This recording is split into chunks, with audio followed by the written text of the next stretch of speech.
I was a failure in school.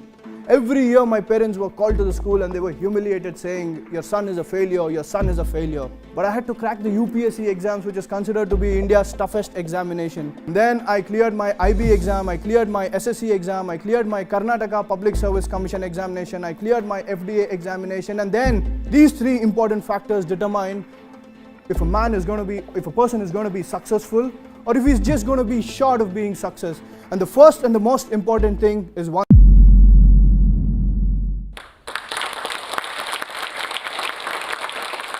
Hi, my name is Amit J. Amit J, Assistant Commandant, is my present day identity. But that's just the beginning of a new chapter yet to unravel. But the storyline up until then has seen a lot of ups and many more downs. Today as an Assistant Commandant, there's a sense of pride in me when I look at the stars. Not just in the sky, but even on my shoulders when I put on my uniform, the uniform that I adorn every day to serve my country and my countrymen. Come to think of it, I think that is the only thing that I've ever known since my childhood. I remember every fancy dress competition that I've been to in school. The only dress that I've owned is either that of a policeman or an army officer. Fast forward from my childhood to my adolescence, necessity had hit me so hard that while guys of my age used to come to school and discuss about their morning game, I used to go to school, catch hold of a friend and talk to him about the number of households I visited and sold newspapers in the morning before going to school. Yes, before going to school at 9 in the morning, I used to wake up at 5, get ready, tell my parents that I'm going early for a game. Necessity had hit me hard. I did not have an option. I used to go door to door, ask people which newspaper they were buying, and I used to convince them to subscribe for the newspaper that I was working for. For every order that I converted, for every order that I got for the newspaper that I was working for, I used to get paid 75 rupees a month. My journey started there with 75 rupees a month, and from then till now, I feel life has seldom been unfair to me. But what remains etched in my memory is an incident from my school days.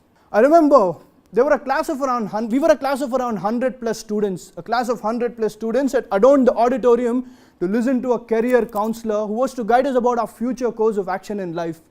When asked what each one of them wanted to be in life, there came answers sensible enough to the standards set by the society back then. But there came a voice from behind. A boy in class 9 in 2003 raised his hand and he voiced his opinion. He had a dream, he had a goal, he had a vision. But the entire class, the entire auditorium burst out in laughter. His own colleagues, his friends and his teachers laughed at him and said, "Not this guy." This incident changed my life. They laughed at the boy and said, "Not this guy," because this boy was nothing short of being a failure. He was nothing short of being notorious. But he raised his hand and he voiced his opinion. In 2003, this boy told a class of around 100 plus students that he wanted to put on his uniform one day and serve this nation. And as a testimony to that boy's words on that momentous day, I stand here today as an assistant commandant serving my nation with pride. And what more can I ask for? And the story doesn't end there. Just recently I went back to my school. Recently I went back to my school as the chief guest for the graduation day. I had to address students. I was standing on the stage and trying to address students. Suddenly a thought hit my mind. The topper of my class during my school days was not there, but I was there standing as the chief guest. So what am I trying to get at? I'm only trying to tell you that quantitative parameters like marks and success do not matter so much. Yes, in today's world, you need to study hard, you need marks for your success, but at the end of the day, it's a different ball game. Because I believe there are two kinds of people, two kinds of youngsters, people passing out of school, people passing out of college. I know the thought process that is wired in their head.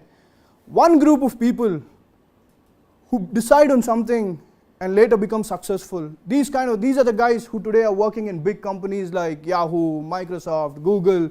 They're doing really well for themselves, they're successful. But there's another group of people, another kind of people.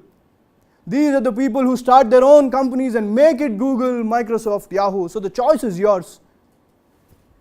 But ultimately, the message down there is, what is it that you want?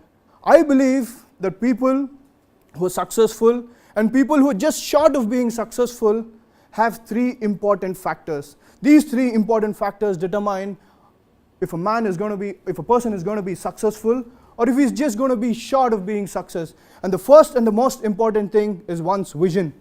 When I say vision, I am talking about the goal, the plan, the obstacles that you're going to have, how are you going to negotiate it, and all of these things that come under vision. Unless and until you do not know where you have to go, it is a waste. So once you know where you want to go, once you have a vision, I had a vision to serve my country, I had a vision to put on my uniform, and I knew that is where I wanted to be. So I think the first most important factor is a vision.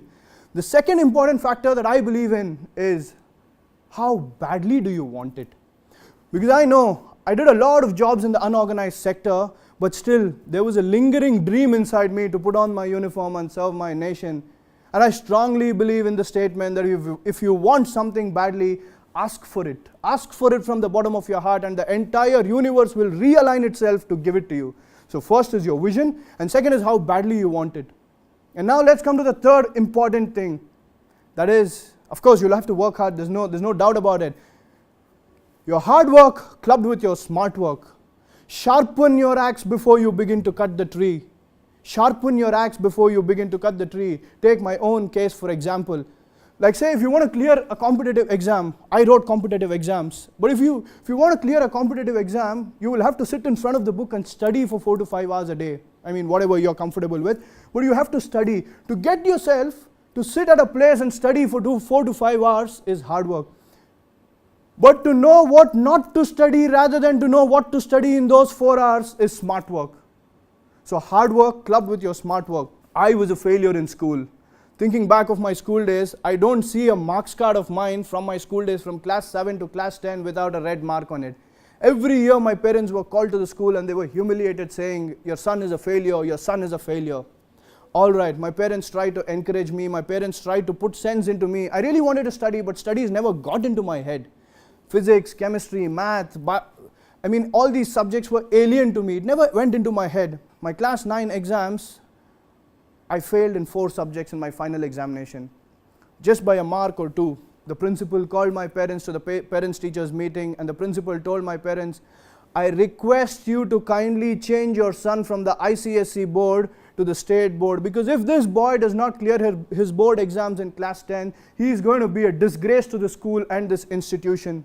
My father told my principal, Madam, I will assure you that this boy is never going to be a disgrace either to your school or your institution, albeit for this nation. That hit me really hard. There was a father who put faith in me. There was a father who put confidence in me and said, this boy is going to do it irrespective of what people say. And it is from then I started to believe that I could do something good in life. And now, fast forward again, I was doing a lot of jobs, as I told you, in the unorganized sector. There came a time when I thought, okay, it is time for me now to crack my UPSC exams, because I had a dream. What was my dream? To put on the uniform, to serve this nation. So I had to crack my UPSC exams. But as I told you, studies in itself was alien. I could not sit in a place and study, and even though I used to study, nothing used to enter my head. But I had to crack the UPSC exams, which is considered to be India's toughest examination. So I was talking about hard work clubbed with smart work. I was anyway earning. I thought, why don't I earn and make use of the time simultaneously? So I went to a coaching institute. I told that gentleman in the coaching institute, the owner of that coaching institute, Sir, I want to teach. He asked me, how many times have you written the UPSC examination?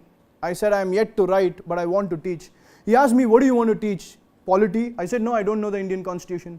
Geography? No. History? I don't remember. Economy? I don't know. General knowledge? Sorry, sir. Then he asked me, he rather told me, these are the subjects that is important to crack the UPSC examination, and you say you don't know any of these subjects. What is it that you want to teach? But then I was convinced, I had that conviction in me, and I convinced him. I sold an idea to him. I told him, Sir, if you analyze the previous year question papers of UPSC or any state public service commission for that matter, you see the questions that are asked, they're not asked randomly. Questions of history, polity, geography, economy, they all have been in the news in the past 1 year. All the questions have been in the news in the past 1 year, directly or indirectly. And yes, and all these things have come in the newspapers. So I want to tell students and aspirants the importance of reading newspapers. I want to teach them how to read the newspapers. I want to teach them how to pick up stuff from the newspapers that is important for their examination. He thought for a minute. He was convinced, and he said, and he put me on his payroll and said, okay, you can start. Now, For every 2 hours I had to teach. Mind you, I was teaching UPSC aspirants, I was teaching aspirants who were about to write competitive exams, and I told you my background, and I had not even appeared for an examination, but I was convinced that I will do it one day. So I went back home. I used to go back home, read for 7 hours, 8 hours, come back and teach for 2 hours. Now, what did I gain out of this? For 2 years, for 2 full years, I got to be amidst students who were preparing for competitive exams. I picked up a lot of cues. I picked up a lot of cues from people who passed, from people who failed, from people who were serious, from people who were not serious. But for 2 long years, I stuck on to that coaching institute, and I used to teach students how to read the newspapers. And the best part about it, I used to get paid for teaching someone how to read the newspapers. From selling newspapers door to door when I was in class 9 and 10 to teaching aspirants how to read the newspapers, I think my journey has been remarkable that way. Now, I went on to give my UPSC examinations. I gave my UPSC examinations, failed, got dejected. But then the story does not end there, because I had that fire in me not to give up, and then I went on to crack 8 competitive exams back to back. I cleared 2 exams of banks, 2 bank examinations. I cleared 1 examination of RBI at the preliminary stage. And then I cleared my IB exam, I cleared my SSC exam, I cleared my Karnataka Public Service Commission examination, I cleared my FDA examination, and then I cleared my UPSC Central Armed Police Force preliminary examination. Thank you. Life is not a bed of roses. Life has not been easy for me, and I'm sure it's been even more horrible for a lot of other people.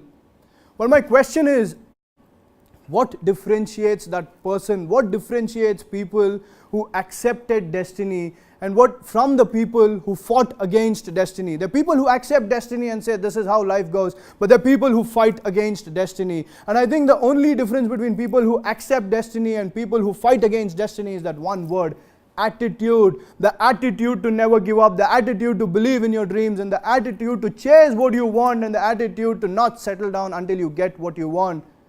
I think that one word makes a lot of difference. Because I remember whenever I used to be dejected in life because of my failures, my grandfather used to walk up to me and he used to console me. One day my grandfather walked up to me and he told me, "Amit, look at your father. I gave him nothing. But see how he is today, and I'm really proud of him. And I hope one day your son gets to sit with your father and your father says the same thing to your son." Still rings a bell in my head. Yes, if my father has done something, if my father has stood up on his own, I think even I can do it. Because I strongly believe in the famous saying, if someone has done it, then even you can do it. If no one has done it, then you must do it. So this fire in my belly, the dreams in my heart, hopes in my eyes, never let me settle down. It kept me going. And yes, I believe that every life has a purpose. My purpose in my life and in my career was simple. It was to serve. My purpose was to serve, so I chose this profession. I chose to put on my uniform and serve this nation. And my only message to the youngsters is, have a purpose. Have a purpose. It can be anything.